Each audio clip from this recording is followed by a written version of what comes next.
Morning, dear all. Uh, the last session we have discussed about the Python class and object. How can we create a class in a Python? How can we create the object of the class? And how can use the object to call a function? Now in this session we'll go for the built-in init function. So each class in Python comes with built-in function init function. The init function is executed with the class. So when you execute a class, when you initiated a class, init function is executed, and you can use the init function to assign the object properties. So suppose you have created an object, you want to assign the property. So init function can be used to assign the property. Now we'll take one example. So we are creating an exam department class for civil engineering and assign values using built-in init function. So first we create a class for exam department. So same as we have earlier discussed, we use the class space class name, and we'll defining the init function. So we'll define init function will pass the self and the values which is required in our program. So suppose we require student mark and the passing mark, so we'll pass it. Next we assign the student mark and the passing mark values. Now this is our program which will be execute user in Python. So Python program for creating class and object.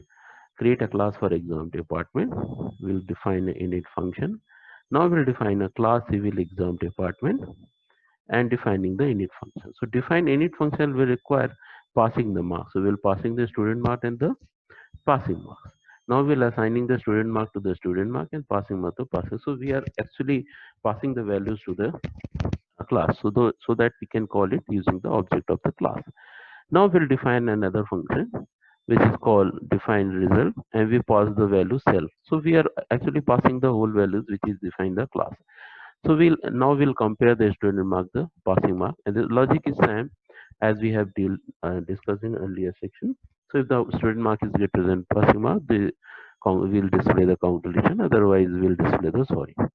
Now here we are taking the input from the user. So basically, what we are doing here, we are taking the input, enter student mark, enter the passing. We will take the input from the user and pass the values to the class of the civil exam department, and we create the object and calling the result. So this is our screen for sharing the exam and so on. Now we'll execute the program. So this is basically our program. So we have already discussed it. Now we'll execute it. So first we clear the screen. Now we'll run the program. So it will ask for the student marks. So let us student getting the marks 90, and we have assigned the passing marks 40. Now, so what will happen? You are getting the option. Congratulations, you have succeeded. Now we'll again run the program. Now I will give the 30 marks to the student, and the passing marks will be 40. Now there is a different message. Sorry, this for lux next time. So again, student marks is less than passing marks. Let us one more try, giving the marks 40, and the passing marks again will put 40. So this is our same thing. So that's all for this session.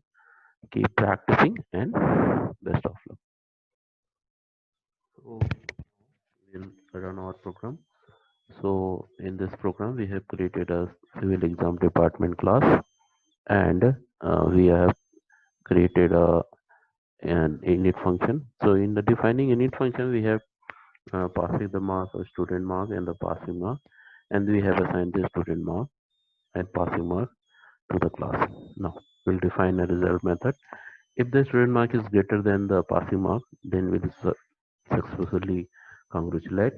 And if the passing mark is greater than student mark, then we are sorry to the student. Okay. Now we will go to the creating the object of the class. So we'll define an input. So we'll do the enter student mark, and there is a value 1, enter passing mark value 2, and now we'll give the object of civil exam dot and passing the value 1 or 2, which is taken from the user. And at the last we create the object and calling the method of. Okay, so now we'll run our program. So we type Python